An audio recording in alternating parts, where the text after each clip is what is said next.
Good morning. Good morning to all of you.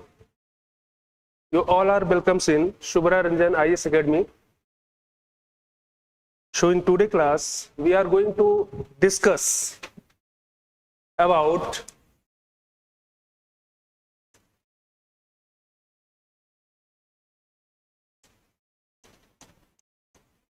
economy of UP, यानी Uttar Pradesh. We are going to discuss about the economy of Uttar Pradesh. As we know,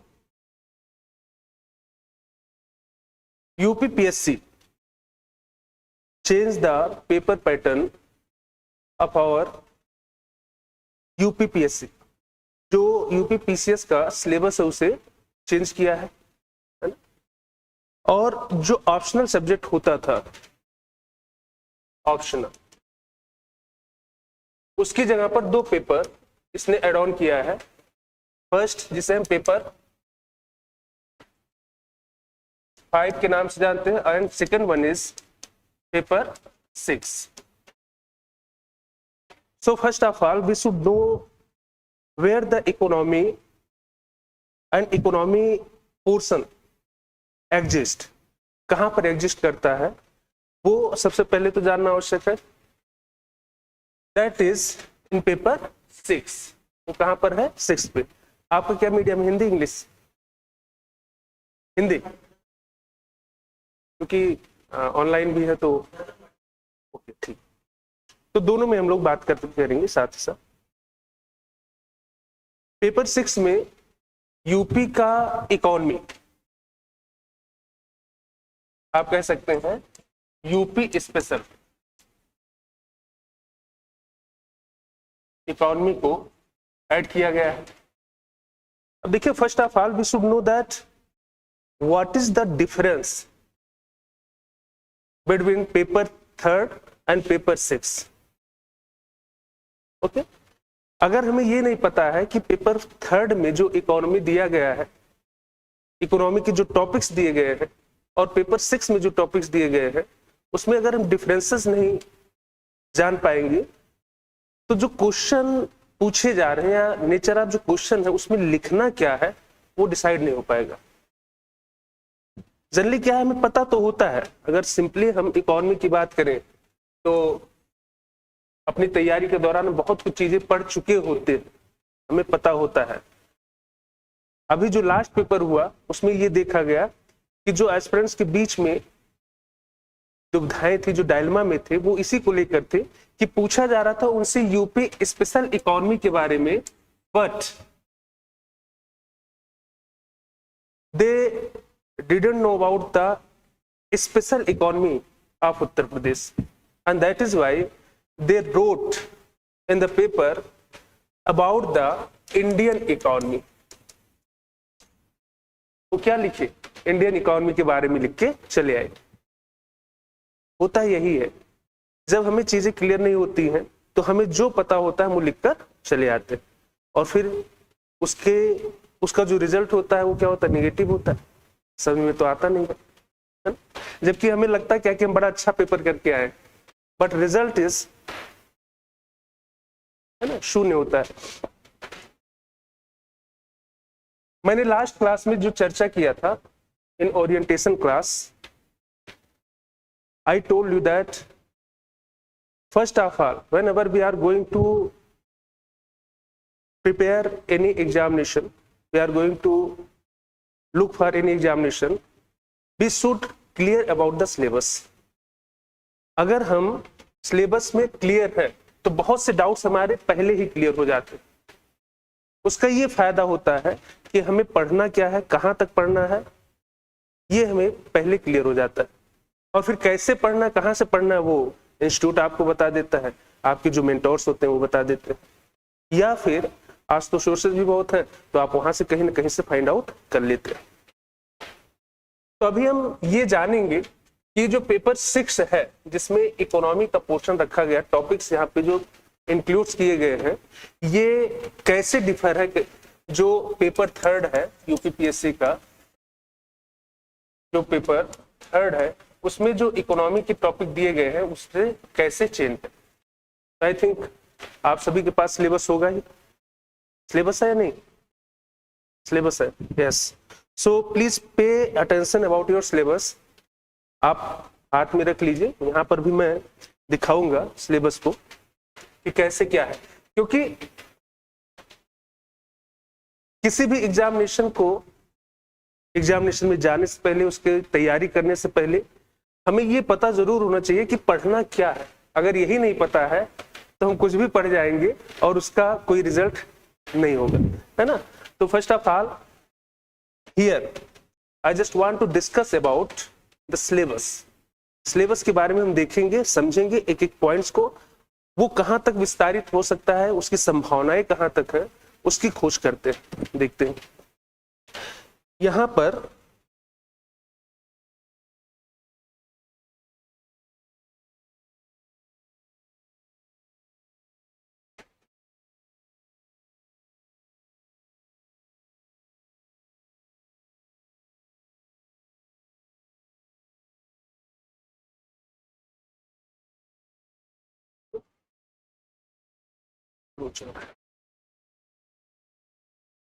UPPSC mains paper third,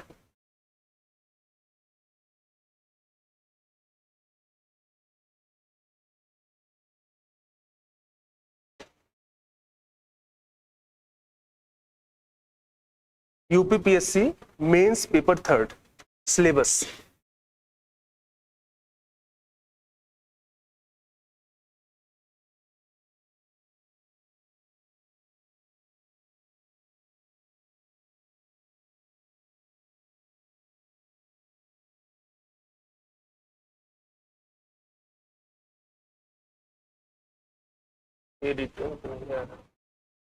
UPPSC paper third syllabus. Here's a summary from Priya IAS. General Studies 3 syllabus UPPCS. UPPSC means New Exam 2020. Here we look general study paper third syllabus. UPPSC ने जिस paper को, paper economic portion को जिस paper में रखा है वो paper third है। यहाँ पर देखेंगे तो पहला जो टॉपिक लिखा हुआ देखिए, economic planning in India, economic planning in India, objectives and achievement, role of Niti Aayog, pursuit of sustainable development goals, SDG, in short form it's called SDG। जब हम यूपीपीएससी के सिलेबस को देखते हैं पेपर 6 का, इकोनॉमी का जो उसमें पोर्शन दिया गया, उसमें जो टॉपिक मेंशन किए गए, उसमें देखिए पहला जो टॉपिक है economic scenario of Uttar Pradesh, main feature of economy and state budget, importance of infrastructure and fiscal resources. तो यहाँ पे जो पहला टॉपिक है, कई बार हम ये क्या सोचते हैं कि दोनों में जो टॉपिक्स दिए होंगे एक इक्विवेलेंट होगा, बराबर से दिए गए होंगे। नहीं, ऐसा नहीं हो सकता है कि यहाँ पे जो पहला टॉपिक हो पेपर 6 में उसे रख दिया गया हो चौथे, पांचवें, छठे टॉपिक के रूप में। लेकिन अगर टॉपिक सेम है, if the topic is same, तो हमें यह जानना आवश्यक है कि उस सेम में भी डिफरेंसेस कहां। जैसे फॉर एग्जांपल यहां पर देखिए बजट दिया गया है, components of government budget and financial system दिया गया है। और जब आप पेपर 6 में देखेंगे तो यहां पर भी देखिए बजट पहले ही टॉपिक में लिखा आपको मिलेगा, स्टेट बजट लिखा हुआ है ना, स्टेट बजट। तो बहुत ही क्लियर कट आपको ये समझना है कि जो यहां पे बजट की बात किया जा रहा है, गवर्नमेंट बजट की बात किया जा रहा है, that is indicates to our union budget. ये किसे इंडिकेट कर रहा है? यूनियन बजट को, यानी गवर्नमेंट ऑफ इंडिया के एंड्स पे जो बजट जारी किए जाते हैं ईयरली, उसकी बात की जा रही है। और यहां पर जो बात हो रहा है वो स्टेट बजट साफ साफ लिखा हुआ है। इसका मतलब क्या है कि हमें अपने तैयारी के दौरान दोनों बजट को पढ़ना है कि सेंट्रल गवर्नमेंट यूनियन बजट जो है, सेंट्रल गवर्नमेंट का जो बजट है उसमें क्या क्या चीजें रखी गई हैं, क्या क्या प्रावधान किए गए हैं, कौन सी पॉलिसीज हैं, कौन सी स्कीम्स हैं, कौन से प्रोग्राम्स हैं जो चलाए जा रहे हैं, उनके लिए बजट एलोकेशन कितना किया गया, किस लिए किया गया, उद्देश्य क्या है, उन सभी को वहां पर जानना आवश्यक हो जाता है। लेकिन यहाँ पेपर 6 में स्पेशली हम कहां पर फोकस करेंगे, स्टेट गवर्नमेंट के बजट को, कि यहाँ पर स्टेट गवर्नमेंट की जो योजनाएं हैं, नीतियां हैं, जो उनके कार्यक्रम हैं, उनमें गवर्नमेंट ने कितना बजट एलोकेट किया है ना। तो यहाँ आप देखेंगे पहला जो टॉपिक है वहां पर तो सेम कुछ भी नहीं दिख रहा है, सेम कुछ भी नहीं दिख रहा है। It means whenever you are going to solve your paper 3rd and especially in the topics of regarding the topics of economy, in that case be totally focus on union system, union economic system, government of India's economy. लेकिन जब हम paper 6 की बात करेंगे तो वहां पर हमें कहां पर फोकस करना है, स्टेट गवर्नमेंट की जो इकोनॉमी की सिस्टम है वहां पर। यहां पर जैसे दिया गया है इकोनॉमिक प्लानिंग इन इंडिया। अब यहाँ जो प्लानिंग की हम बात करेंगे, प्लानिंग स्टेट गवर्नमेंट भी करेगी, लेकिन यहाँ पर जो प्लानिंग हो रहा है वो सेंट्रल गवर्नमेंट की है। अब देखिए सेंट्रल गवर्नमेंट की जो प्लानिंग है, इस प्लानिंग से हम जोड़ेंगे किसे, उसके लिए जो संस्था काम करती है वो कौन है, नीति आयोग है। तो economic planning in India, objective and achievements किसके द्वारा, नीति आयोग बनी थी, और जिसे पूर्व योजना आयोग हम कहते हैं, पूर्व योजना आयोग, जिसे किसमें चेंज कर दिया गया, एक नई संस्थान के रूप में एक नया नाम दे दिया है, किसे, नीति आयोग के रूप में। तो first of all we should know about the Niti Aayog. NITI Aayog को जानना आवश्यक हो जाता है।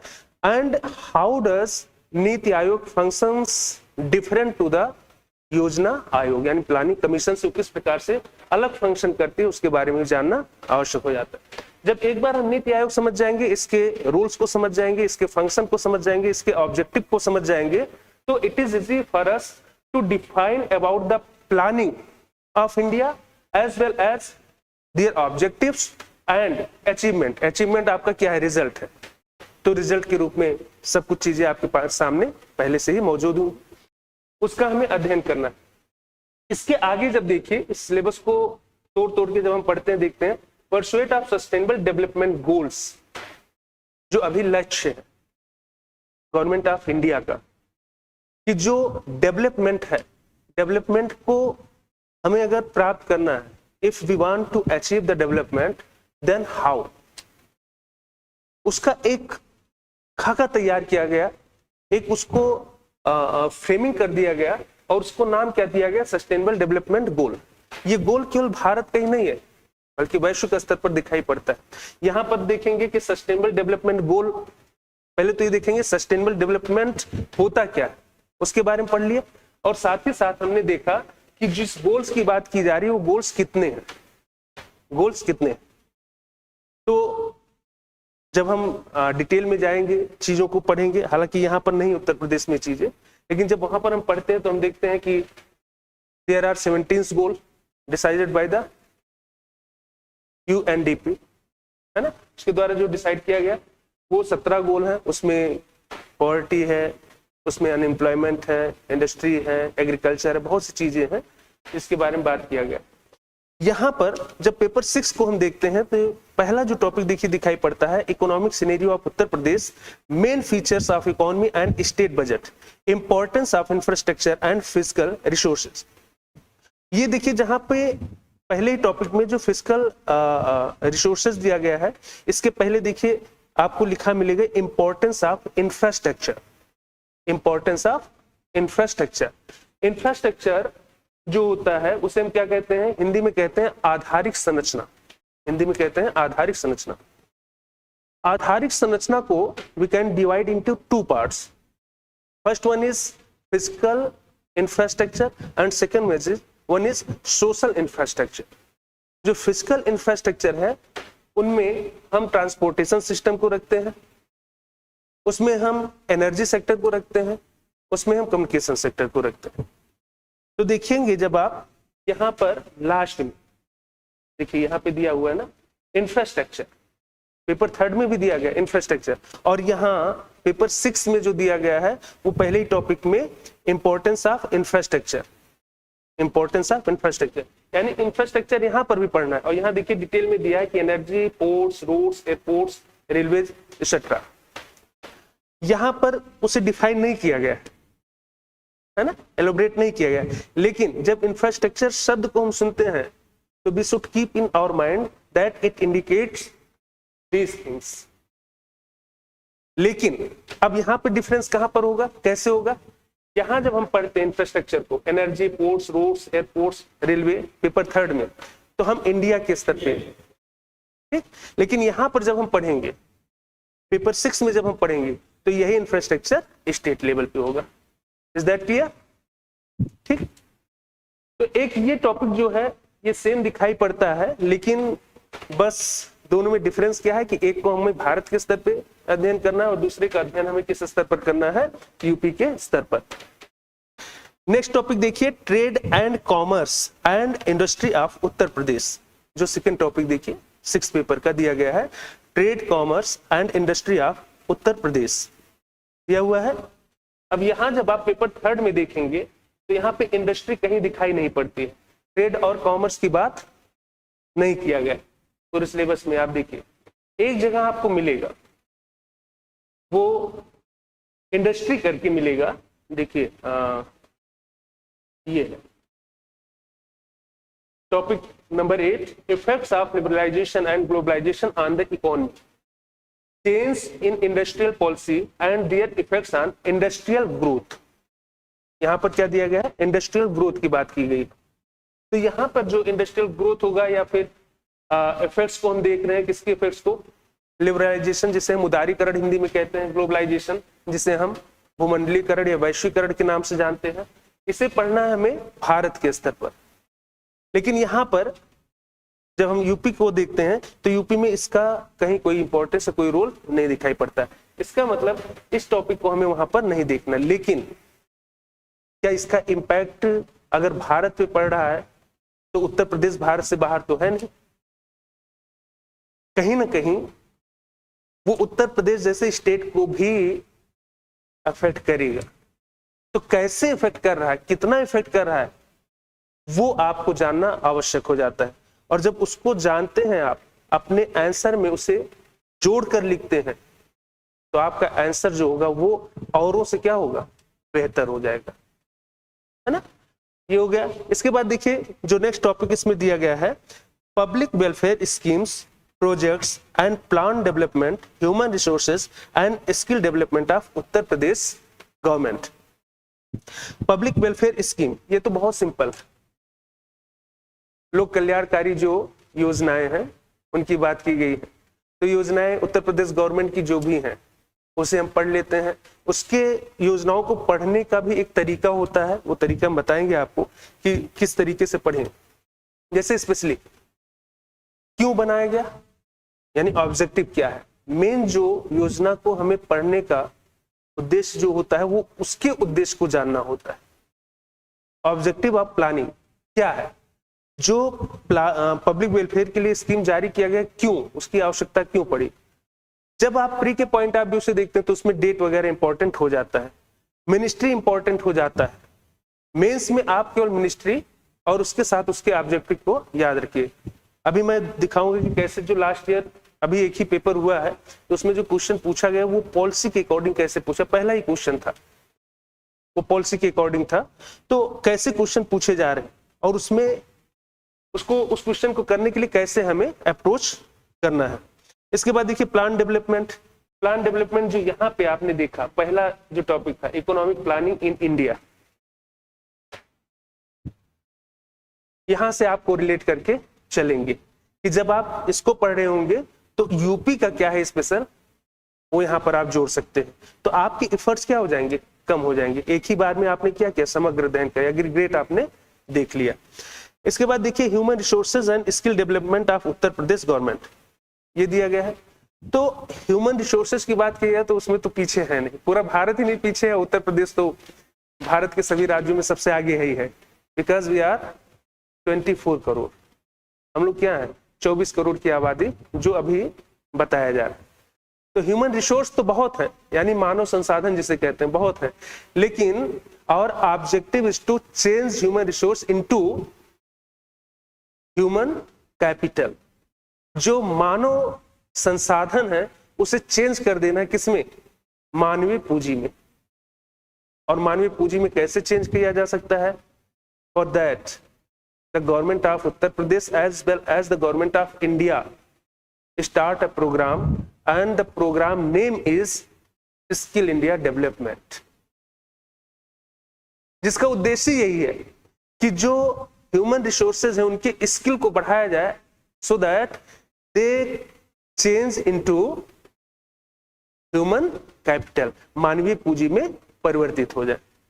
तो यहां से हम देख सकते हैं जो प्लान के तहत जो डेवलपमेंट किया जा रहा है भारत में, और उसमें स्पेशली उत्तर प्रदेश पे हम फोकस करके देखेंगे कि कैसे किस प्रकार से स्किल डेवलपमेंट प्रोग्राम चलाया जा रहा है। और उस स्किल डेवलपमेंट प्रोग्राम का उद्देश्य क्या है कि ह्यूमन रिसोर्सेज को चेंज किया जाए ह्यूमन कैपिटल में।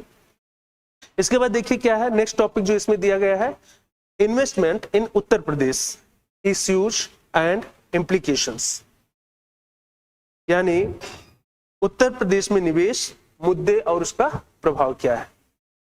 तो इन्वेस्टमेंट चैप्टर यहां पर जब आप देखेंगे तो कहीं नहीं मिलेगा, कहीं आपको पेपर थर्ड में इन्वेस्टमेंट नहीं मिल रहा है, कहीं है ही नहीं है। लेकिन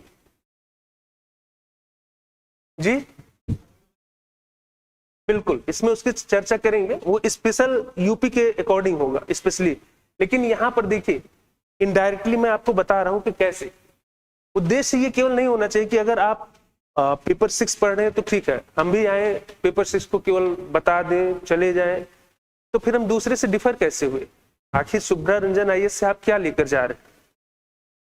यहां पर इसलिए मैंने दोनों को साथ में रखा, पेपर थर्ड को और पेपर 6 को, कि जब सब्जेक्ट आप एक ही पढ़ रहे हैं तो उसका रोल कहां है।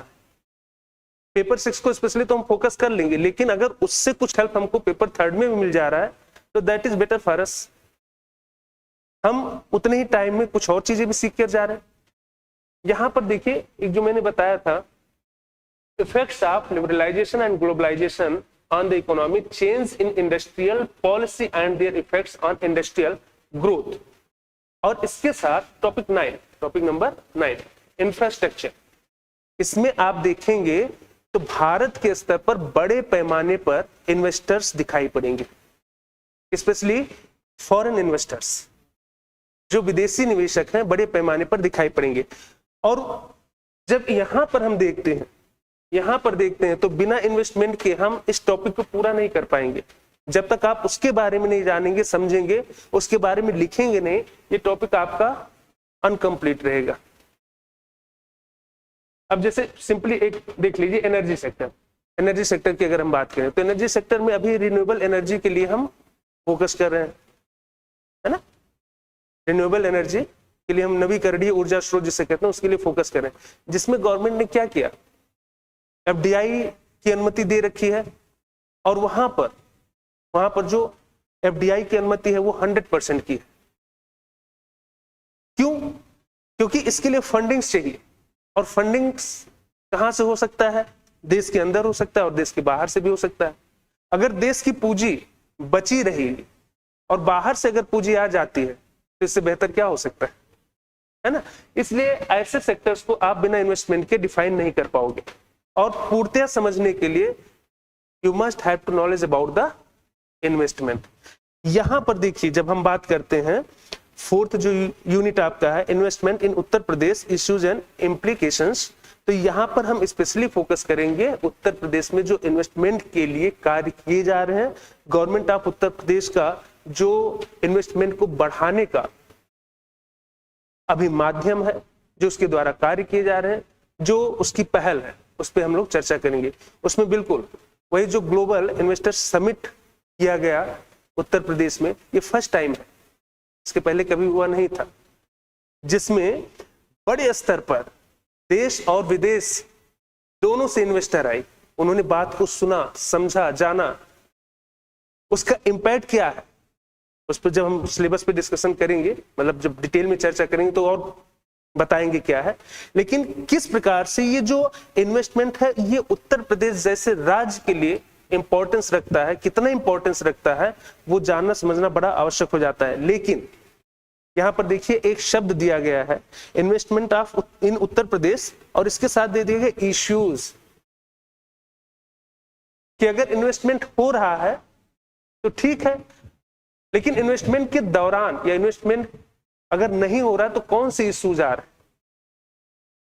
तो बहुत सारे इश्यूज हैं, उन इश्यूज पे हम लोग चर्चा करेंगे और उसका प्रभाव क्या होगा। तो निश्चित ही अगर इन्वेस्टमेंट होगा तो डेवलपमेंट होगा, क्योंकि investment is a form of development, हम ये कह सकते हैं। क्योंकि इन्वेस्टमेंट मतलब क्या है, to generate the capital, capital को जनरेट करना है ना, पूंजी से पूंजी को बनाना। अब वो पूंजी से पूंजी देश के अंदर या बाहर से पूंजी लाकर और अपने यहाँ ग्रोथ या डेवलपमेंट को तीव्र कर सकते हैं। अभी आवश्यकता उत्तर प्रदेश में उसकी क्या है और उसके सामने इश्यूज क्या है और उसका इम्पैक्ट क्या होगा, उस पर इस टॉपिक में हम लोग डिटेल में चर्चा करेंगे। लेकिन यहाँ पर वही चीज जब होता है तो पूरे भारत के स्तर पर हो जाता है, लेकिन दिया नहीं है, लेकिन हिडन है। नेक्स्ट टॉपिक देखिए क्या है, public finance and fiscal policy, tax and economic reforms of Uttar Pradesh, one district one product policy, one district one product policy. यहां पे जो पब्लिक फाइनेंस है, जिसे हिंदी में कहते हैं लोक वित्त, क्या कहते हैं, लोक वित्त। ये जो लोक वित्त है ये हमें ये बताता है कि जो हमारा इनकम है और एक्सपेंडिचर, इनकम और एक्सपेंडिचर, हाँ, तो उस इनकम के सोर्सेस क्या हैं और एक्सपेंडिचर के प्लेसेस कौन से हैं, है ना, कहां से हमारा रेवेन्यू जनरेट हो रहा है और कहां पर हमें एक्सपेंडिचर करना पड़ रहा है, कैसे कैसे करना पड़ रहा है, किस तरीके से करना पड़ रहा है, वो इसी में हम लोग देखेंगे। विभिन्न प्रकार के जो घाटे की प्रवृत्तियां दिखाई पड़ती हैं, यानी डेफिसिट जो फॉर्मेशन होता है वो कैसे होता है।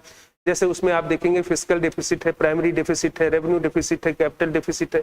ये जो अवधारणाएं हैं, है ना, टर्मिनोलॉजीज हैं, ये सामने आएंगे। यहां पर भी उसके बारे में दिया गया पेपर 3 में। देखिए components of government budget and financial system. ये जब गवर्नमेंट बजट की हम बात करते हैं, गवर्नमेंट बजट की बात करते हैं, तो ये बजट ईयरली वाला है, लेकिन इस ईयरली बजट को समझने के लिए उसके कंपोनेंट्स को समझना आवश्यक हो जाता है। नेक्स्ट देखिए वन डिस्ट्रिक्ट वन प्रोडक्ट की बात किया गया। एक और है इसमें टैक्स एंड इकोनॉमिक रिफॉर्म्स, तो टैक्सेशन सिस्टम क्या है उसको भी यहाँ पर हम लोग समझेंगे। इसके बाद one district one product, ODOP परिचित है आप लोग, वन डिस्ट्रिक्ट वन प्रोडक्ट, एक राज्य एक उत्पाद। इसी के आधार पर ये देखिए बहुत बड़ा एक गवर्नमेंट ऑफ उत्तर प्रदेश का स्कीम था कि एक जिले का विकास सूक्ष्म स्तर पर सोचा गया। एक उत्पाद को अगर हम डेवलप करते हैं तो जिले का विकास होगा, और इसी से इन्फ्लुएंस होकर रेलवे ने भी अपने प्रोजेक्ट को शुरू किया। उस प्रोजेक्ट का नाम था वन स्टेशन वन प्रोडक्ट, है ना। तो ये हो जाएगा। इसके बाद देखिए दिया गया planning and management of renewable energy and non renewable energy resources in Uttar Pradesh. तो यहाँ देखिए एनर्जी यहाँ पर दिया गया है, इंफ्रास्ट्रक्चर में पेपर 3 में दिया गया है। और यहाँ पर जो एनर्जी दिया गया स्पेशली एक चैप्टर ही दे दिया गया है, रिन्यूएबल नॉन रिन्यूएबल एनर्जी। तो परंपरागत ऊर्जा स्रोत क्या है, जिसमें कोयला आप देखेंगे, गैस हुआ, पेट्रोलियम हुआ, इनको हम लोग देखेंगे, इनका अध्ययन करेंगे। और साथ ही साथ रिन्यूएबल एनर्जी जिसपे अधिक हमको फोकस करना, क्योंकि चाहे सेंट्रल गवर्नमेंट हो या फिर स्टेट गवर्नमेंट, दोनों का ऑब्जेक्टिव अभी वर्तमान में अगर देखा जाए तो रिन्यूएबल एनर्जी सोर्सेज को डेवलप करने का ही है, बोथ गवर्नमेंट।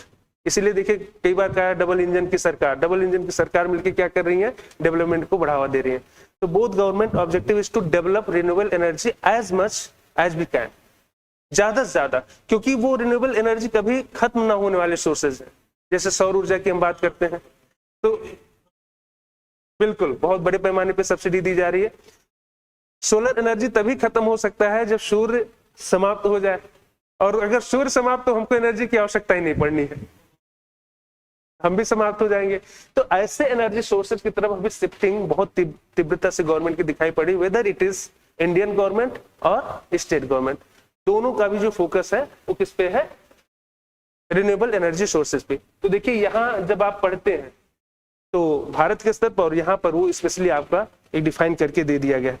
इसके बाद देखिए जब हम देखते हैं नेक्स्ट जो हमारा टॉपिक दिखाई पड़ता है वो है demography, population and census of Uttar Pradesh. तो एक चीज यहाँ पर बड़ा अच्छा है कि after 2011 there are no any census was held in central level, यानी हमारी जो गवर्नमेंट है उसने कोई भी सेंसस को कंडक्ट नहीं कराया, 2011 के बाद सेंसस हो नहीं पाया है, तो वही डेटा हमको तैयार करना। तो मैक्सिमम जो एस्पिरेंट्स हैं उनको तैयार है डेटा, तो इसमें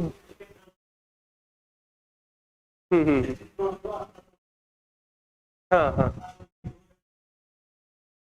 नहीं, तो वो एक्सपेक्ट किया गया है अभी, वो ऑफिशियली कहीं जी हाँ वो जान रहे हैं कि जिस नहीं, जब तक ऑफिशियली कोई चीज आपके पास नहीं है तब तक आप मेंशन नहीं करोगे। और ये भी सत्य है कि जो डेटा पूछा जाएगा, जो क्वेश्चंस पूछे जाएंगे वो वहीं से वो इसी पे बेस्ड होगा, या फिर किसी संस्था को लेकर पूछा जाएगा। जैसे इंडिविजुअल इंस्टीट्यूशंस भी होते हैं जो सेंसस वगैरह करते हैं, अगर उसकी रिपोर्ट गवर्नमेंट ऑफ यूपी मानती है, एक्सेप्ट करती है, तो उसके बेस पे क्वेश्चन पूछा जाएगा। जैसे उसमें क्वेश्चन ये हो सकता है कि अभी हाल ही फिलहाल में फला इंस्टीट्यूशंस के माध्यम से सेंसस, यूपी सेंसस कंडक्ट कराया गया, इस सेंसस के अकॉर्डिंग उत्तर प्रदेश में किन संभावनाओं को हम समझ सकते हैं, विकास की संभावनाएं क्या है, या किसी भी क्षेत्र से इस तरीके से जोड़ के क्वेश्चन पूछा जा सकता है। अगर नहीं पूछा जा रहा है तो you have to mention only the census of 2011, you have to write your answer according to the census of 2011, आपको इधर उधर कहीं नहीं जाना। तो ये टॉपिक आपके लिए बड़ा आसान हो जाता है, क्योंकि लगभग जो चीजें रटी हुई होंगी, आई थिंक, है ना। हाँ, ये डेमोग्राफी वाला, बाकी डेमोग्राफी कैसी है, उसका स्ट्रक्चर क्या है यूपी का, वो हम आपको बताएंगे। पॉपुलेशन क्या है ये तो पता ही है, और सेंसस जो किया गया उसी के अकॉर्डिंग हमको पॉपुलेशन पता चलता है। नेक्स्ट देखिए, commercialisation of agriculture and production of agricultural crops in Uttar Pradesh. ये देखिए कहा जा रहा है इसमें कि जो उत्तर प्रदेश है उसमें कृषि का व्यवसायीकरण और कृषि फसलों का उत्पादन का क्या कंडीशन, ये इंपॉर्टेंट है आपके लिए, बहुत इंपॉर्टेंट है। इस पे आप लिख भी सकते हैं कि this is most important for your exam, बहुत इंपॉर्टेंट है। आप मान के चलिए कि जो क्वेश्चन आप एक ही वर्ष का क्वेश्चन पूछा गया, अभी एक ही पेपर अभी कंडक्ट कराया गया, लेकिन उसमें भी देखेंगे तो कृषि और वानिकी से क्वेश्चन सबसे ज्यादा है। यू शुड कीप, हाँ जानते हैं, you should keep in your mind, हमेशा इसको चीज को ध्यान में रखिए। और आप इसको गेस भी कर सकते हैं कि गवर्नमेंट जो होती है, चाहे स्टेट गवर्नमेंट हो सेंट्रल गवर्नमेंट, क्वेश्चन कहां से पूछेगी, गेस करते हैं ना। देखिए जहां पर हम कमजोर हैं उसे मजबूत कैसे करना है, वहां से क्वेश्चन पूछे जाने की संभावनाएं बहुत ज्यादा होती है, because ultimately you are going to become an officer. और ऑफिसर कैसे, administrative officer, you have the power, whenever you will select you have the power, and at that time you will take the decision for the welfare of the state or for the welfare of the nation।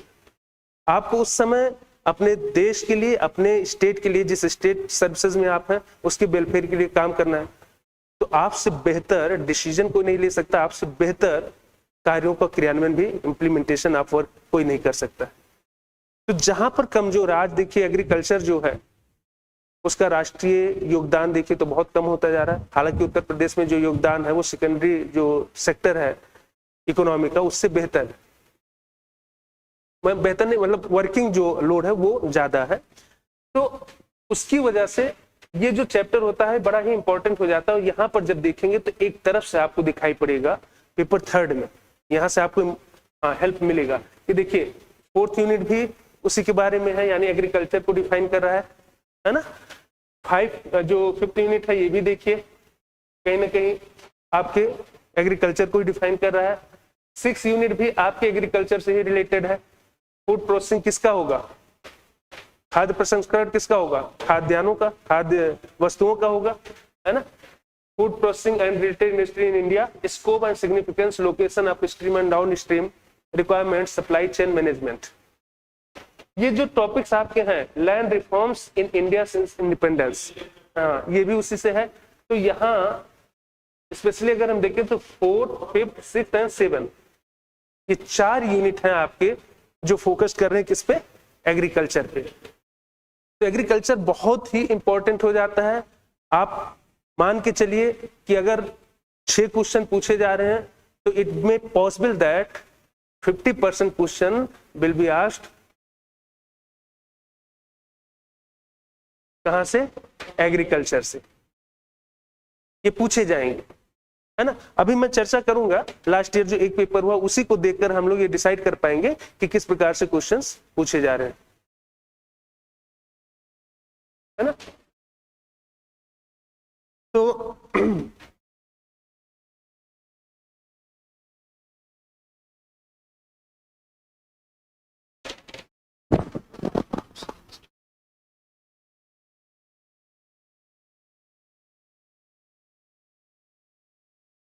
Next देखिए क्या है, जो topic है वो है new forestry policy of UP, Uttar Pradesh, है ना। तो इसमें हम लोग देखेंगे कि उत्तर प्रदेश का जो वानिकी नीति है ना, उसके बारे में देखेंगे, जिसका वहां पर कोई जिक्र नहीं था, थर्ड पेपर में कोई भी जिक्र नहीं है। अब यहां से पूरी तरीके से आपका यूपी स्पेशल हो जाता है।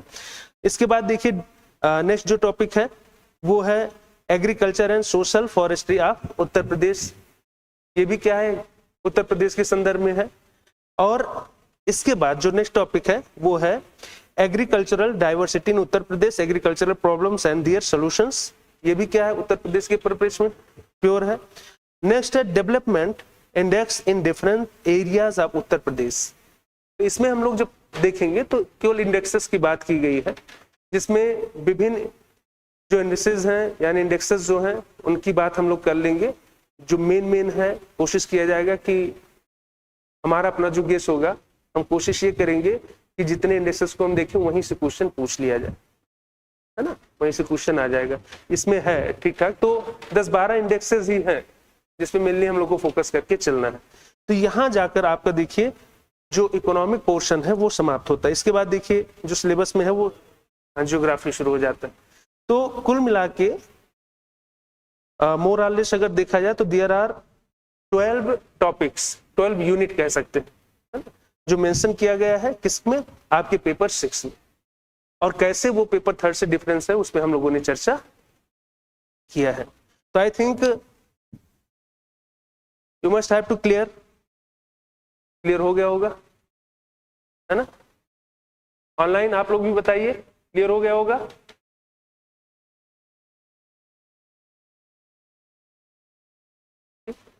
अब देखिए इसमें जो टॉपिक्स दिए गए आपके जो यूनिट्स हैं, फर्स्ट यूनिट, सेकंड, थर्ड, इस तरीके से करके लगभग 12 यूनिट्स हैं। जरूरी नहीं कि जो क्रम है उसी क्रम में हम लोग पढ़ें, हम लोग देखेंगे हाँ जहां से एक दूसरे से, चूंकि इकोनॉमी क्या है, इसमें एक जो यूनिट है वो दूसरे से कोरिलेट करता है। जैसे एग्रीकल्चरल डेवलपमेंट है तो सिंपल आप कह सकते हैं कि जितना एग्रीकल्चरल डेवलपमेंट होगा, सेकेंडरी जो सेक्टर है हमारा यानी उद्योग, उसके डेवलपमेंट के चांसेस भी उतना ही ज्यादा होंगे। और प्राइमरी एंड सेकेंडरी सेक्टर अगर दोनों डेवलप होते हैं तो जो हमारा टर्शियरी सेक्टर है, तृतीय क्षेत्र, उसके डेवलपमेंट की संभावनाएं और भी ज्यादा प्रबल है। तो यहाँ एक दूसरे से कोरिलेट करते हैं। इसलिए हम लोग देखेंगे जो इसमें दिया गया क्रम, इस क्रम में नहीं बल्कि जो सहूलियत हो, जिसमें ज्यादा से ज्यादा हमको समझ में आए उसके अकॉर्डिंग चीजों को देखेंगे। क्योंकि देखिए पहला ही जो टॉपिक आपका है, पहला ही टॉपिक जिसमें दिया है स्टेट बजट दिया हुआ है। अब आप बताइए बजट को समझने के लिए, बजट को समझने के लिए जब तक आपको पूरी की पूरी इकोनॉमी नहीं पता होगी, क्या it is possible to understand? समझ नहीं पाएंगे कि एग्रीकल्चर में कितना रेवेन्यू जनरेट किया गया है, उसके लिए कितना किया गया, स्कीम्स के लिए कितना रेवेन्यू जनरेट किया गया है, या फिर जो टैक्स पे किया जा रहा है उसके लिए कितना, सॉरी टैक्स पे नहीं, वो इंटरेस्ट पे किया जा रहा है उसके लिए कितना रेवेन्यू जनरेट किया गया है, या वित्तीय संस्थानों को जो दिया जा रहा है, या जो गवर्नमेंट की नीतियां, योजनाएं, प्रोग्राम, उनके लिए कितने बजट एलोकेट किए जा रहे हैं, उसकी समझ हमको जब तक नहीं होगी, उन टर्मिनोलॉजी से जब तक हम परिचित नहीं होंगे, बजट को पूरी तरीके से समझ पाना संभव नहीं है। दूसरा देखिए जो दिया है economic scenario of Uttar Pradesh, ये करंट है, करंट से जोड़कर इसे हम लोग को देखना है। और करंट कौन हमें बताएगा? ये बजट बताएगा या फिर सर्वे बताएगा, है ना, या जो पॉलिसीज गवर्नमेंट की हैं, उत्तर प्रदेश गवर्नमेंट की इकोनॉमिक पॉलिसीज हैं, उसमें हम समझ सकते हैं। तो पहले हम चीजों को देखेंगे जो ट्रेडिशनल टाइप की, इसके बाद हम देखेंगे करंट से जोड़कर उसे, और जब सब कुछ हमको समझ में आ जाएगा तो सिनेरियो क्या है अपने आप पता चल जाएगा।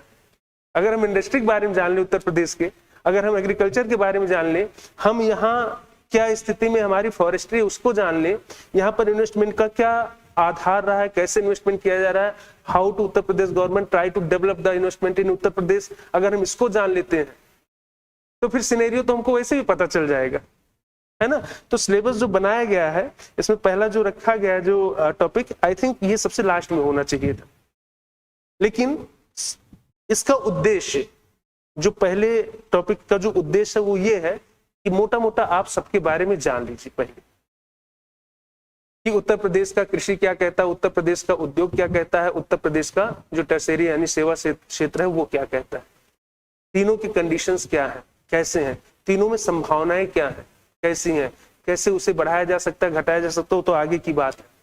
लेकिन वो सिंपली ये जानना चाहता है या बताना चाहता है कि you must have to know about the condition of Uttar Pradesh economy, है ना, उसके कंडीशन के बारे में बताना चाहता है। इसे हम बेहतर तरीके से समझ सकते हैं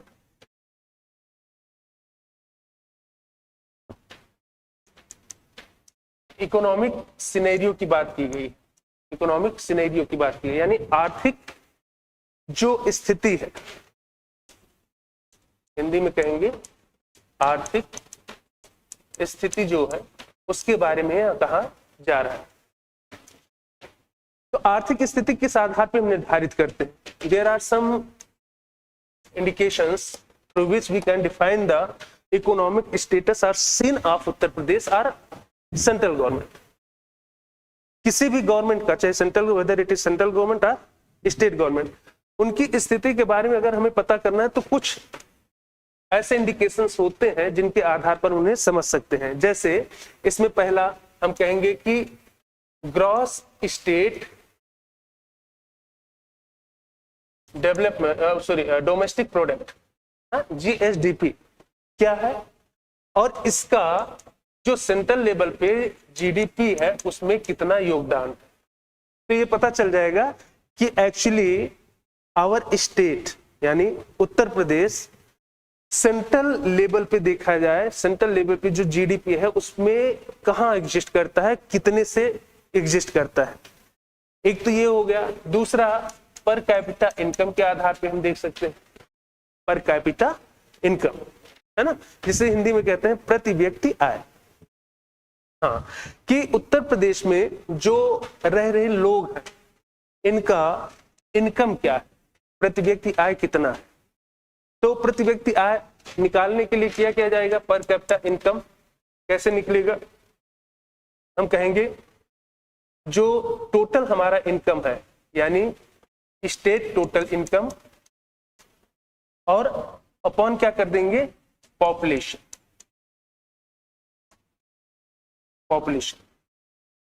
है ना। तो हमें पता चल जाएगा state total income, sorry per capita income कितना है। आप कह सकते हैं इसे कुल आय, कुल आय अपॉन जनसंख्या, हिंदी में क्या कहेंगे, कुल आय अपॉन जनसंख्या, है ना। तो पता चल जाएगा पर कैपिटा। एक एक नियम का क्वेश्चन है मैथमेटिक्स में, जैसे पूछा जाता ना कि एक परिवार की आय 1 लाख रुपए है और उस परिवार में सदस्यों की संख्या 10 है, तो एक व्यक्ति की आय कितनी हुई, 10,000 हो गई। वही सेम यहां पर है कि पर कैपिटा इनकम कैसे निकालेंगे, टोटल आय,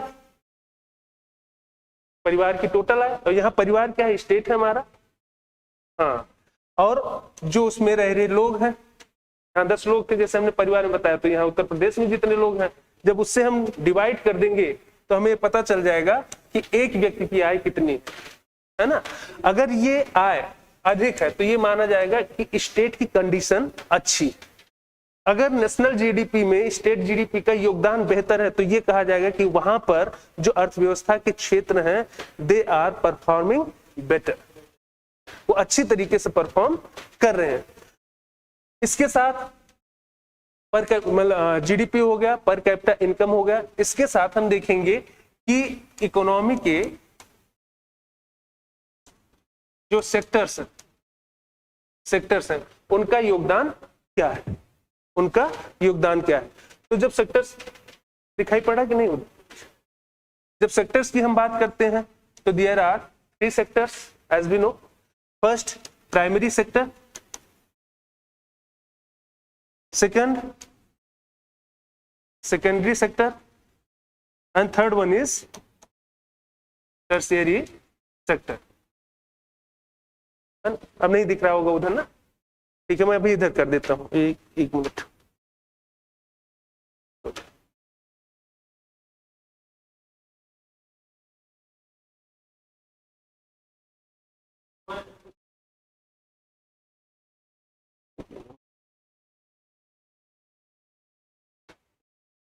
अब दिख रहा होगा।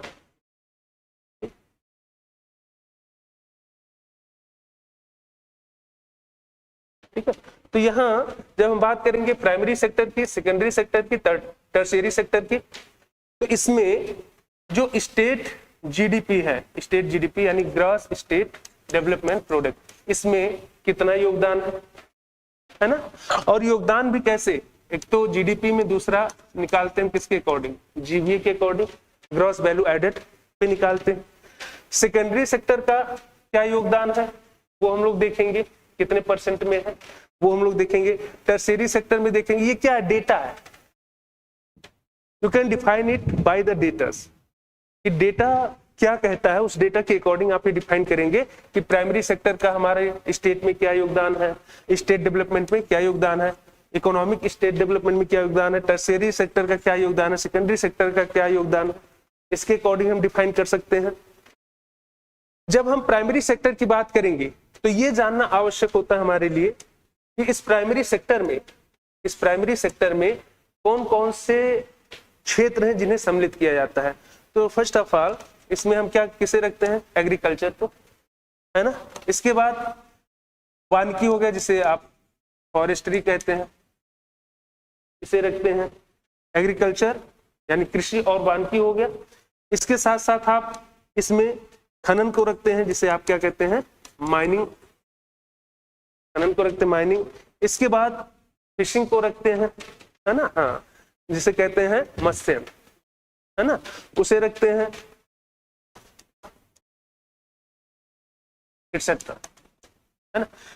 इसका मतलब जब कहा जाता है कि what is the importance of primary sector in economy and what is the role of primary sector to our state development या आवर स्टेट जीडीपी, तो वहां पर it is understood that we can conclude all these areas equivalently. हम इन सभी areas को एक साथ काउंट करते हैं और इक्वली काउंट करेंगे, है ना, कि इनका योगदान क्या है, इनका योगदान क्या है, सबका करके एक उसमें प्रतिशत निकाल लेंगे और जो भी होगा वो यहाँ पर प्रदर्शित कर दिया जाएगा। इसी प्रकार से सेकेंडरी सेक्टर की जब हम बात करते हैं तो वहां पर भी जानना आवश्यक है कि किन सेक्टर्स को हम सेकेंडरी सेक्टर्स के रूप में जानते हैं। तो सेकेंडरी सेक्टर की जब हम बात करते हैं तो यहाँ पे जिन्हें रखा जाता है वो है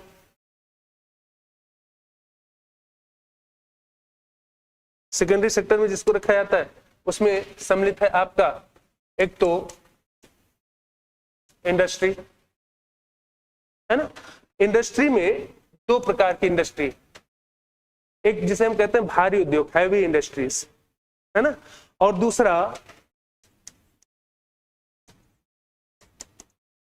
इंडस्ट्रीज है। जो सेकेंड इंडस्ट्रियां होती हैं उन्हें हम इन शॉर्ट क्या कहते हैं, MSMEs, हाँ, MSME, micro small and medium enterprises, है ना। तो इन्हें रखते हैं यानी सूक्ष्म लघु एवं मध्यम उद्यम, इनको यहां पर इंक्लूड करते हैं। अब हैवी इंडस्ट्रीज पूरे भारत की अगर हम बात करें, उत्तर प्रदेश को तो छोड़ ही दीजिए, अगर हम पूरे भारत की बात करें तो अच्छी स्थिति में है, चल रही। हाँ, उनमें कोई प्रॉब्लम्स बहुत ज्यादा दिखाई नहीं पड़ती, ना तो फंड्स की प्रॉब्लम हो उनको, ना ही मशीनरी की प्रॉब्लम, ना टेक्नोलॉजी की प्रॉब्लम, कुछ भी नहीं, इस तरीके से बहुत ज्यादा नहीं। वैसे प्रॉब्लम तो सबको होता है कुछ ना कुछ, लेकिन हाँ सब कुछ आ जाता है। तो यहाँ इनके सामने बहुत ज्यादा समस्याएं नहीं है। The problems are here before the MSMEs, and that is why our government, our state government try to focus on MSMEs, try to develop MSMEs, because it is includes some major things। जैसे अगर देखा जाए तो agriculture के बाद, यानी इस sector के बाद सबसे ज्यादा जो कार्यरत लोग हैं, हाँ जो वर्किंग फोर्स है, जो वर्किंग पीपल्स हैं, वो कहां पर एग्जिस्ट करते हैं? MSME में, है ना। यानी वर्क के पॉइंट ऑफ व्यू से देखा जाए, वर्किंग पीपल के, या आप कह सकते हैं जो लेबर के पॉइंट ऑफ व्यू से देखें तो सबसे ज्यादा लेबर कहाँ मिलते हैं? एग्रीकल्चर के बाद यहाँ पर। दूसरा, देश के विकास में और प्रदेश के विकास में इनकी भूमिका अत्यंत महत्वपूर्ण होती है ना। ठीक है, लोकल लेवल पे देखा जाए, लोकल लेवल पे तो प्राइस स्टेबिलिटी इनका बहुत बड़ा फंक्शन है, यानी मूल्य स्थिरता का काम करते हैं, because they depends on the local resources. ऐसी जो इंडस्ट्रियां होती हैं वो लोकल रिसोर्सेज पे डिपेंड करती हैं, वेदर इट इज लेबर और रिसोर्सेज। रिसोर्सेज में से हम कहते हैं raw materials, weather it is labour और रॉ मटेरियल्स। तो ये लोकल लेवल पे जो लेबर्स होते हैं और रॉ मटेरियल्स होते हैं उन पे डिपेंड करते हैं, इनका विकास उन पर डिपेंड करता है। भाई कोई छोटा सा इंडस्ट्री है, हमारे अगल बगल पड़ोस में देख लीजिए, कोई भी छोटा सा, इसको भी डिफाइन करने के तरीके हैं, ये इसका कोई परिभाषा नहीं है, लेकिन इसमें होने वाला जो इन्वेस्टमेंट होता है उसके अकॉर्डिंग हम MSME को डिफाइन करते हैं। तो हम बताएंगे, जब डिटेल में चलेंगे तो वहां बताएंगे कि कैसे क्या है। लोकल लेवल पे अगर कोई इंडस्ट्री है, MSME है जो काम कर रही है, तो लोकल लेवल पे ही वो रिसोर्सेज को इकट्ठा करेगी। क्यों? क्योंकि इनके पास फाइनेंस की कमी होती है, पूंजी नहीं होती इनके पास, फाइनेंस का अभाव होगा, और जब फाइनेंस इनके पास नहीं होगा तो कम पूंजी में काम करेंगे, तो बहुत ज्यादा सैलरीड लोगों को नहीं रख पाएंगे। ये किसे रखेंगे? ऐसे लोगों को रखेंगे जो वेजेस पे काम कर रहे हो, 5,000, 10,000, 20,000 पे जो काम कर रहे हो उनको रखेंगे। और ऐसे लोग बाहर से कहीं 100-200 किलोमीटर से दूर आकर काम नहीं करेंगे, बल्कि लोकल लेवल पे, कि दिन भर काम किए, शाम को अपने घर चले गए, तब उनका भी 2 पैसा बचेगा। हाँ, तो इसलिए ऐसी इंडस्ट्रीज पे, यानी MSME पर भी गवर्नमेंट हमारी क्या कर रही है? फोकस कर रही है। कोशिश ये कर रही है कि ज्यादा से ज्यादा इसका डेवलपमेंट हो, ताकि बिल्कुल, हाँ। तो एक तो ये हम लोग देखेंगे इंडस्ट्री में कि जो हैवी इंडस्ट्रीज है, इससे अगर हम छोड़ भी देते हैं, नहीं भी पढ़ेंगे, तो कुछ भी हमारा इससे बिगड़ना नहीं है। लेकिन अगर इन्हें हम छोड़ने का प्रयत्न करते हैं, इन्हें छोड़कर आगे बढ़ने का प्रयत्न करते हैं, या हम ये कोशिश करें कि अपने सिलेबस से इनको हटा दें या इसको पढ़ के बिना पढ़े चले जाएं, तो हो सकता है कि एक क्वेश्चन आप मिस कर दें। यहां से क्वेश्चन, क्योंकि ये कमजोर क्षेत्र है, weak area of our state government और द सेंट्रल गवर्नमेंट, जिसके लिए भी गवर्नमेंट बहुत तीव्रता से प्रयत्न कर रही है। तो इसे हम बिल्कुल भी अवॉइड नहीं कर सकते, बिल्कुल भी इग्नोर नहीं कर सकते हैं, इसे पढ़ना हमारे लिए आवश्यक हो जाता है। इसके बाद देखेंगे इसी इंडस्ट्री के साथ जो सेकेंडरी सेक्टर में जुड़ा हुआ है, वो है हमारा मैन्युफैक्चरिंग। मैन्युफैक्चरिंग सेक्टर, जिसे हिंदी में कहते हैं विनिर्माण, विनिर्माण, है ना। तो विनिर्माण उद्योग को इसमें हम सम्मिलित करते हैं। हालांकि विनिर्माण में इंडस्ट्री, विनिर्माण भी किसके माध्यम से होगा? इंडस्ट्रियों के माध्यम से ही होगा। इसके बाद मैन्युफैक्चरिंग के बाद कंस्ट्रक्शन,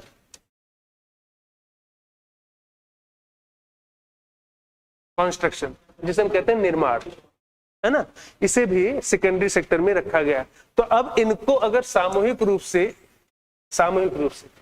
एक जगह कर दिया जाए तो हमें क्या प्राप्त होता है?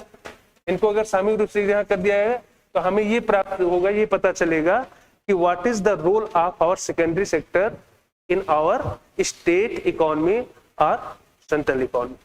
और जब यहाँ एक बार हमें ये पता चल जाएगा कि स्टेट इकोनॉमी में क्या योगदान है, तो सेंट्रल इकोनॉमी में उसका योगदान हम आसानी से बता सकेंगे। इसी प्रकार से हम चलते हैं जब टर्शियरी सेक्टर में, तृतीय क्षेत्र जिसे कहते हैं, तो ये पूर्णतः किसे प्रदर्शित करता है? सर्विस को,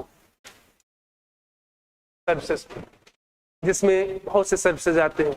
आप देखेंगे जो ट्रांसपोर्टेशन सिस्टम है, that is also a service. Consultancy services होता है, आप कंसल्ट करने के लिए जाते हैं, that is also a service. Restaurant हो गया, वो भी आपका क्या है? सर्विस है। बैंकिंग सेक्टर हो गया, वो आपका क्या है? सर्विस प्रोवाइडर है। इंश्योरेंस सेक्टर हो गया, वो क्या है? सर्विस प्रोवाइडर है। They are the service provider. And whenever we are going to study about the tertiary sector of economy, in that case we must have to study about the various services in our state। जो भी services हैं उनके बारे में फिर हम क्या करते हैं? अध्ययन करते हैं, है ना। अब एक का पता चल गया, दूसरे का पता चल गया, तीसरे का पता चल गया, तीनों को हमने एक जगह कर दिया और हमने औसत निकाल के बता दिया कि ओवरऑल स्टेट गवर्नमेंट की नेशनल जो इकोनॉमी है, उस नेशनल इकोनॉमी में क्या योगदान है ना। समझ में आ गया? तो ये इस तरीके से निकाल के हम समझते हैं। इसके बाद और इंडिकेशंस को अगर देखें, और इंडिकेशंस जैसे हमने बताया ना अभी कि हमने देखा किसे? जीडीपी को देखा, जीएसडीपी को देखा स्टेट लेवल पे और सेंट्रल लेवल पे। पर कैपिटा इनकम को देखा, यहां पर भी आप स्टेट लेवल पे कह सकते हैं और सेंट्रल लेवल पे कह सकते हैं। इसके बाद इकोनॉमी के सेक्टर्स कौन से हैं, उस आधार पे हम बता सकते हैं कि क्या योगदान है। इसके अतिरिक्त और जो एरियाज हैं, उन एरियाज की अगर बात करें तो इसमें जो सम्मिलित होगा वो होगा आपका, जैसे पॉवर्टी, कि हमारे राज्य में पॉवर्टी क्या है, पॉवर्टी की कंडीशन क्या है और वो कैसे हमारे स्टेट की इकोनॉमी को प्रभावित करता है और उसकी प्रभाविता से सेंट्रल की इकोनॉमी कैसे प्रभावित होती है। अनएम्प्लॉयमेंट का लेवल क्या है, एम्प्लॉयमेंट का लेवल क्या है, उसके अकॉर्डिंग, हाँ, यानी बेरोजगारी का स्तर क्या है, वो कैसे इंपैक्ट डालता है, उस पर हम फोकस कर सकते हैं। इसके बाद हम एक्सपोर्ट की बात कर सकते हैं कि एक स्टेट गवर्नमेंट का जो प्रोडक्शन है, उस प्रोडक्शन का कितना पार्ट बाहर जाता है, तो उस स्टेट का एक्सपोर्ट में क्या योगदान है, उसे हम समझ सकते हैं, उससे हम डिफाइन कर पाएंगे। इसके बाद अगर डेप्ट वगैरह है तो उसे भी हम लोग देखेंगे, यानी ऋण अगर लिया गया है तो सेंट्रल गवर्नमेंट से लिया गया है कि कितना है, कैसे है और कैसे इंपैक्ट डाल रहा है। इसके बाद जो लास्ट आपका देखिए टॉपिक है इंडेक्सेस वगैरह, उसके आधार पर हम ये देख सकते हैं कि किसी भी स्टेट का जो डेवलपमेंट है, specially we are looking about the UP, Uttar Pradesh, तो वहां पर उसके बारे में हम जब देखेंगे तो हमें पता चलेगा कि क्या योगदान है। जैसे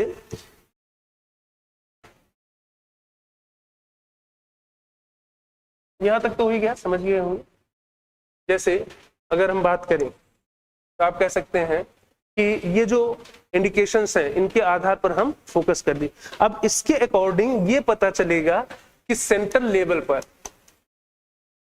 लेवल पर जो हमारा प्रदेश है, उत्तर प्रदेश, इसका क्या रैंक है, क्या स्थान है, और उस रैंकिंग के according we can decide that how much efforts should be done by the Uttar Pradesh government, यानी कितना प्रयास किया गया है या और कितना प्रयास किया जाना चाहिए आगे, इसके बारे में हमें बोध होता है। तो जैसे अभी इंडियन इकोनॉमी में अगर देखा जाए और कहा जाए कि यूपी का जो रैंक है वो क्या है, तो हम कहेंगे UP is the third largest economy in India.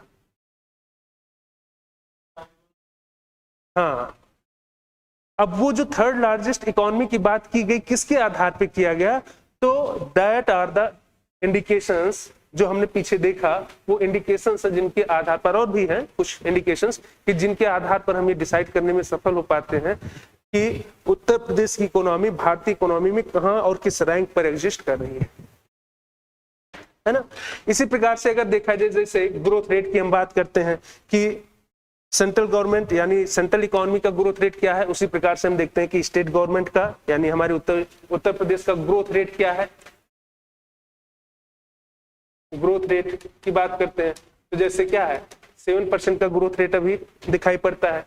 यहाँ पे आप देखेंगे तो रैंक 3rd दिखाई पड़ता है ना। इसी प्रकार से और अगर देखा जाए तो आप कह सकते हैं कि नेशनल इकोनॉमी में जो स्टेट गवर्नमेंट का यानी उत्तर प्रदेश गवर्नमेंट का जो योगदान दिखाई पड़ता है वो 8% का है। 8%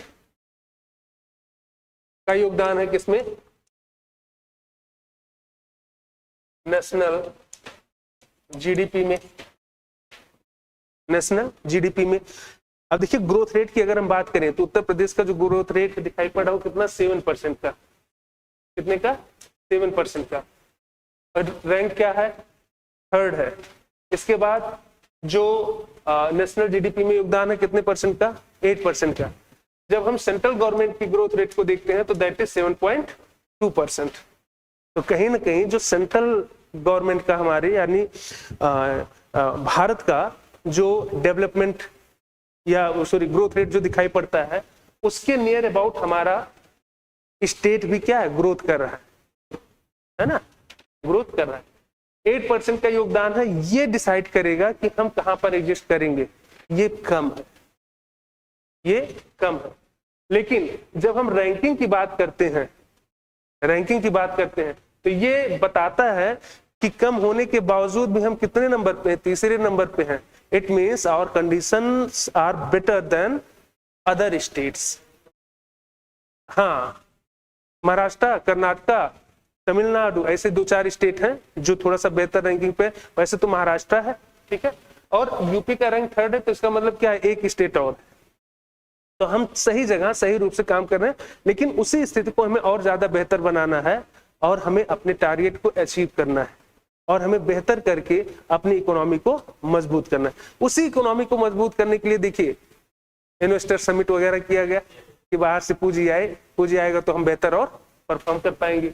इसी प्रकार से देखिए तो योगदान की अगर हम बात करें, जैसे टर्शियरी सेक्टर है, जीएसडीपी में जो योगदान है वो 45% का है, टर्शियरी सेक्टर का, है ना।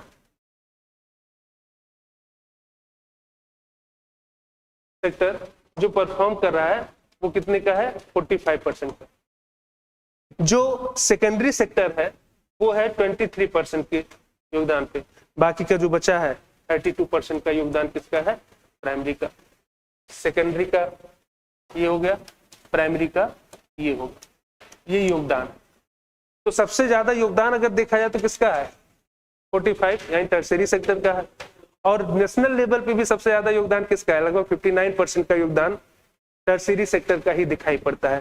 तो इट मीन्स कि हमारे यहाँ उत्तर प्रदेश की अगर हम बात करें तो यहाँ प्राइमरी सेक्टर टर्शियरी के बाद, और सबसे अगर खराब स्थिति में कोई खराब मतलब इन दोनों के सापेक्ष, इन दोनों के हाँ रिलेटिवली अगर हम देखें तो tertiary sector and primary sector के relatively secondary sector is not performing well, है ना। उसका योगदान कितना है 23%। जबकि होना क्या चाहिए, जबकि होना क्या चाहिए कि वी आर 24 CR यानी करोड़, वी आर 24 करोड़, हमारा जो पॉपुलेशन है वो कितना है 24 करोड़। तो इसमें कोई दो राय नहीं, there are no doubt that we are very powerful in population. अब आवश्यकता क्या है कि ये 24 करोड़ जो लोग हैं, ये इसमें से जो भी आबादी वर्किंग की है यानी श्रम बल की जो है 15 से 59 आयु वर्ग की जो आबादी है, इन्हें किसी काम से जोड़ा जाए। हाँ, और ये तभी पॉसिबल है जब ये सेक्टर मजबूत हो, हाँ, या ये मजबूत हो या ये मजबूत हो। तो प्राइमरी सेक्टर अगर इतना है तो इसका मतलब ये है कि डिपेंडेंसी अभी भी ज्यादा है, लगभग 65% लोग आज भी कृषि पर ही निर्भर हैं, तो ले दे के काम करेंगे क्या वो। दूसरा, भारत में जियोग्राफिकल जो कंडीशन, भारत नहीं सॉरी उत्तर प्रदेश का जियोग्राफिकल कंडीशंस को अगर हम देखें तो दो बड़ी नदियों का जाल दिखाई पड़ता है, गंगा यमुना, और उसके बीच का जो क्षेत्र है जिसे गंगा यमुना दोआब कहते हैं, उसमें देखिए तो कृषि की प्रबल संभावनाएं हैं। तो लोग करेंगे क्या? और प्लेन है, मैदान है, तो इसकी वजह से जो 30% का योगदान, 32% का योगदान दिखाई पड़ता है, ये कहीं ना कहीं अपने आप को प्रूव करता है।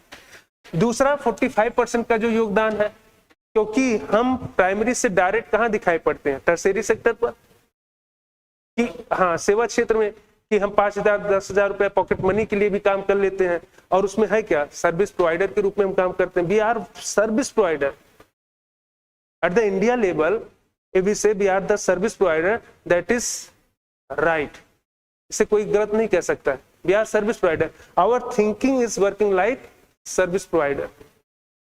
हम कभी प्रोडक्शन के बारे में नहीं सोचते हैं, हम सर्विस प्रोवाइडर के बारे में ही सोचते हैं, सर्विस प्रोवाइडर के रूप में ही काम करना चाहते हैं, क्योंकि हम चाहते हैं एसी में काम करें, व्हाइट कॉलर जॉब हो हमारा, मिट्टी न लगने पाए, और वो सब सुविधाएं कहाँ मिलेंगी? टर्शियरी सेक्टर में मिलेंगी। जब आप प्राइमरी सेक्टर में जाएंगे तो यहाँ तो मिट्टी लगना है, तो जो लोग यहाँ डिपेंड है वो उससे अवगत है, लेकिन कितने लोग हैं ये तो जब हम सेक्टर देखेंगे तो उसमें बताएंगे डेटा वाइज कैसे। अभी क्या है, मोटा मोटा हम ओवरव्यू दे रहे हैं। जो पहला आपका टॉपिक है, देखिए पहला टॉपिक क्या था? Economic scenario of Uttar Pradesh. तो सीन पे हम चल रहे हैं, सभी सेक्टर्स के बारे में हम लोग अध्ययन कर रहे हैं, देख रहे हैं केवल मोटी मोटी कि क्या है। सेकेंडरी सेक्टर का डेवलपमेंट क्यों नहीं हो पाया? 23% का योगदान क्यों दिखाई पड़ता है? कि इतनी घनी आबादी होने के बावजूद, इतनी बड़ी आबादी होने के बावजूद, इतने बड़े संख्या में श्रमबल होने के बावजूद भी हम सेकेंडरी सेक्टर को डेवलप क्यों नहीं कर पाए? ये एक बहुत बड़ा प्रश्न है, बहुत बड़ा प्रश्न है। और ये प्रश्न कभी न कभी, आज नहीं हो सकता है इस वर्ष न पूछा जाए, लेकिन किसी न किसी वर्ष जरूर पूछा जाएगा, ये मेरा दावा है और ये सब मेरा गेस है। आप लोग देखिएगा, मेरी इस बात को याद रखिएगा, आज नहीं तो कभी कभी पूछा जाएगा कि what is the reason, what is the reason, या एलोबरेट द रीजन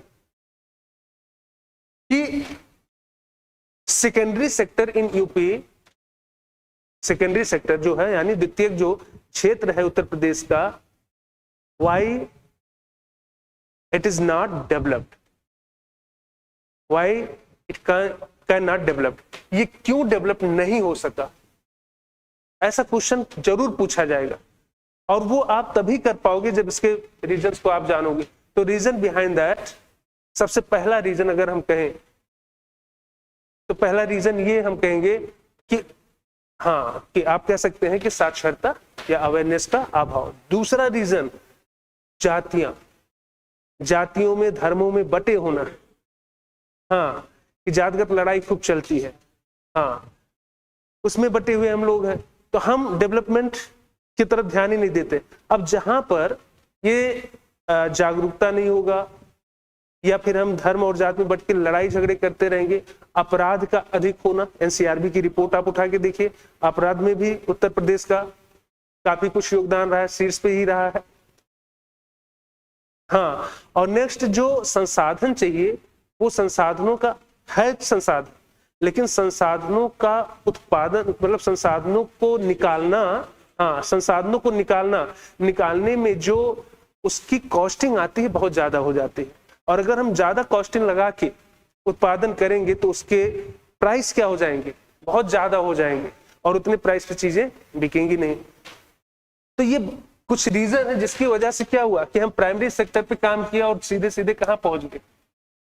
टर्शियरी। लेकिन सेकेंडरी सेक्टर का योगदान जिस हिसाब से बढ़ना चाहिए था, बढ़ा नहीं। अब अगर इसका योगदान बढ़ेगा तो देखिए उसके साथ क्या होगा? एम्प्लॉयमेंट डेवलप होगा। एक इंडस्ट्री अगर लगती है तो अपने साथ कई रोजगार डेवलप करती है, और अगर अनएम्प्लॉयमेंट समाप्त होता है, एम्प्लॉयमेंट बढ़ता है, तो एक चक्र चलेगा,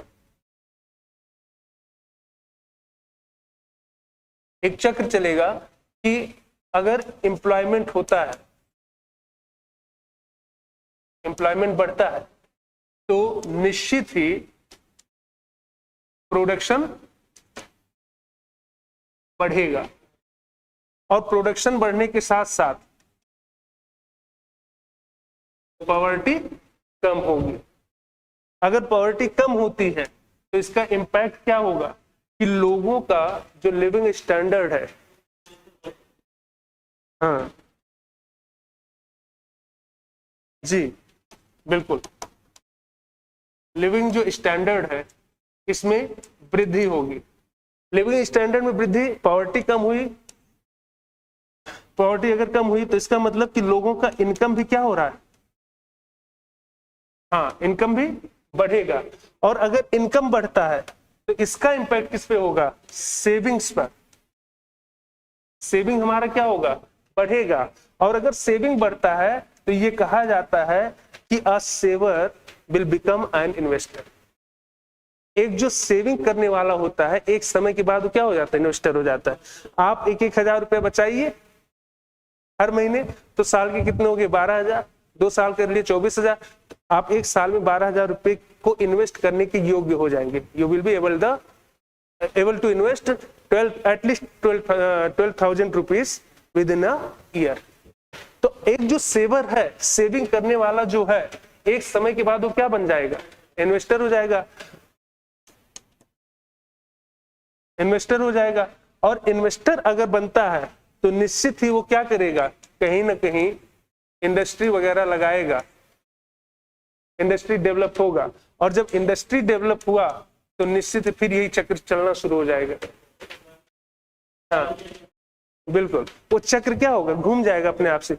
और जैसे चक्र घूमेगा तो आप सोच के देखिए, अभी जो एक चैप्टर रखा गया है ना, investment in UP, investment UP के अंदर ही होना शुरू हो जाएगा। तो बाहर से हमें इन्वेस्टर्स को बुलाने की आवश्यकता नहीं पड़ेगी।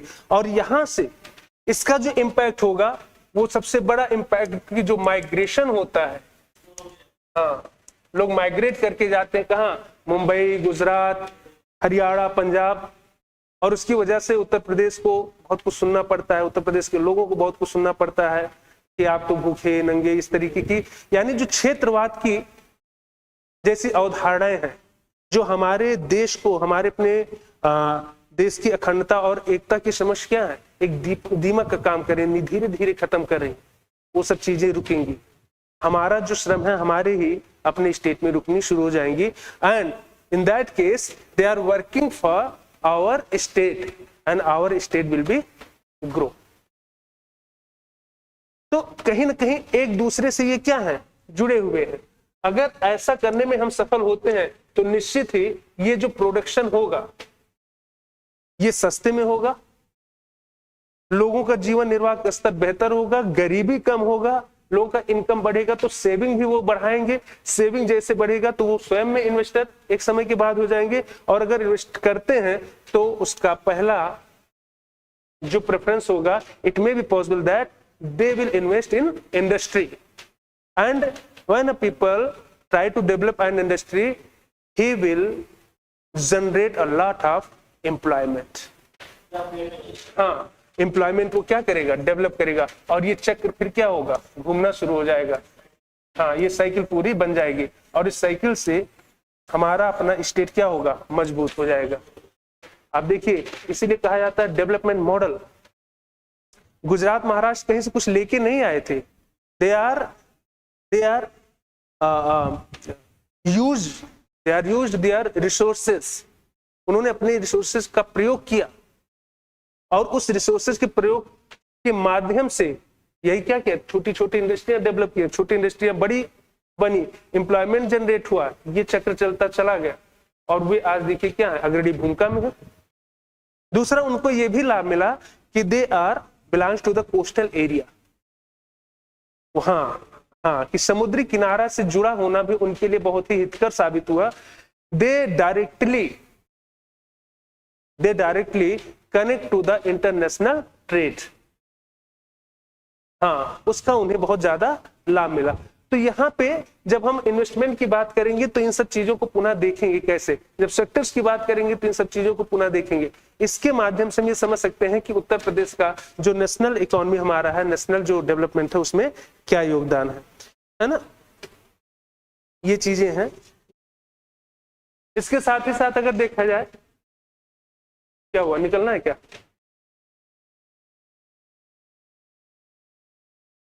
चलिए कोई बात नहीं। हाँ कोई बात नहीं, ठीक है।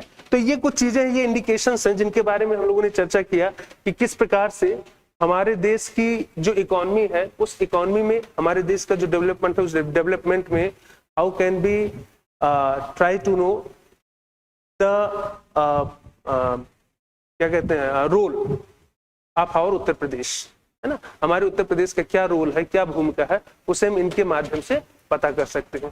तो आई थिंक आज का ये जो क्लास था, इसमें जो हम लोगों ने डिस्कस किया, this is useful for you, this is keep your strength, है ना। तो ये आपके स्ट्रेंथ को मजबूत करेगा, मेंटेन करेगा, और ये आपके लिए बेहतर होगा। बाकी हम लोग शुरू करेंगे 1 by 1, एक एक चैप्टर को पढ़ेंगे, बाकायदे उसका नोट्स प्रिपेयर करेंगे, तैयार करेंगे। वो नोट्स, मेरा ये दावा है, मैं ईश्वर तो नहीं हूं, लेकिन हाँ ये जरूर है कि इतना गेस है, इतना एक्सपीरियंस है कि जो नोट्स मैं तैयार कराऊंगा, ईश्वर ने चाहा तो उस नोट से बाहर आपका कोई क्वेश्चन नहीं जाएगा। 1-2 क्वेश्चन की हम गारंटी नहीं ले सकते हैं, वो तो ठीक है, होगा 1-2 क्वेश्चन इधर उधर हो सकता है, लेकिन maximum question we are trying here, मतलब कोलैबोरेटली हम लोग कोशिश करेंगे, साथ में मिलकर कोशिश करेंगे, सबका योगदान होगा कि ज्यादा से ज्यादा डिस्कशन हो जाए, अच्छा एक आपका नोट्स तैयार हो जाए, और उसी नोट्स से you will be able to do your question whatever asked by the UPSC in your question paper, है ना। जो भी क्वेश्चन पेपर में पूछा जाए, आपका नोट्स ही प्रिपेयर हो, वहीं से आप करने में सक्षम हो जाए। बाकी मैं चाह रहा था कि एक बार पेपर पे भी डिस्कशन कर लिया जाए, लेकिन कोई बात नहीं, हम किसी दिन कर लेंगे, उसमें बहुत बड़ा मैटर नहीं है। हम नेक्स्ट क्लास में कर लेंगे या नेक्स्ट कभी भी एक दिन बैठ के, क्योंकि एक ही पेपर है, क्वेश्चन कैसे पेपर, हालांकि मैंने बता दिया मोस्ट ऑफ द क्वेश्चन जो पूछे गए हैं वो कहाँ से हैं, एग्रीकल्चर से, वानिकी से, ठीक है, आपने देखा भी होगा, ठीक है, ठीक है। तो चलिए आज का क्लास यहीं पे हम लोग वाइंड अप करते हैं, ठीक है। और शुभ्रा रंजन IAS एकेडमी में आपका मैं वेद स्वागत करता हूं, और आशा करता हूं कि आप लोग का जो उद्देश्य है, उस उद्देश्य में आप लोग सफल होइए, बेहतर करिए। Good luck, all the best for your future, and thank you so much to all of you.